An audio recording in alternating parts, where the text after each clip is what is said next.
இந்த விஷயத்தில் பொறுமை ரொம்ப அவசியம்னு சொல்லுவாள் சார். பொறுமையை அடக்கி இந்த பிபி அடக்கி கடைசியில் மண்டை வெடிக்காமல் இருந்தால் சரி சார். ஐயோ எவ்வளோ படாப்படுத்துறது தெரியுமா உங்களுக்கு? தெரியாது. இந்த 2-3 நாள் நான் பட்ட கஷ்டம் போங்க சார் அப்படின்னு சொல்லி மூச்செல்லாம் விட்டேன்னா இந்த 2-3 நாள் பட்ட கஷ்டத்துக்கு நீங்கள் பரவாயில்லன்னு சொல்லலாம். ஆனால் பேச்சில் கொஞ்சம் கவனமாக இருக்கணும். நீங்கள் எதிர்பார்த்தது ஒன்று நடக்கிறது ஒன்று, இதுவும் கடந்து போகும்னு விடுங்க.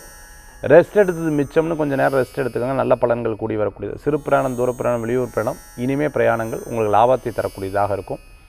அதே சமயத்தில் கற்றோரிடம், அதாவது நல்ல புத்திசாலிகிட்ட, நல்ல டயத்தை வேஸ்ட் பண்ணாதவங்ககிட்ட உங்கள் டயத்தை ஸ்பெண்ட் பண்ணுங்கள். பாசிட்டிவான நபர்கிட்ட ஸ்பெண்ட் பண்ணிங்கன்னா எனர்ஜி கூடும். ரொம்ப நேரம் பேசி அதில் ஒரு சப்ஜெக்டும் இல்லை அப்படின்னு சொன்னால் அவங்கக்கிட்ட பேசுகிறதே தவறு. அதனால் நீங்கள் என்ன பண்ண போகிறீங்க, எதிர்காலத்தில் என்ன விஷயத்தை நோக்கி பிரயாணம் பண்ணுறீங்க, அதற்குண்டான நபர்கள் தேடி நீங்கள் போங்க. நிறைய விஷயத்தை கற்றுக்கோங்க. உங்களுக்கு நாள் சூப்பராக இருக்கும். தெய்வ வழிபாடு வெற்றியை தரும். எதுவுமே இல்லையா, ரெஸ்ட் எடுத்துக்கோங்க. இன்றைய தினத்தில் வணங்கக்கூடிய தெய்வம் முருகப்பெருமான் வழிபாடு. அற்புதமான வழிபாடு.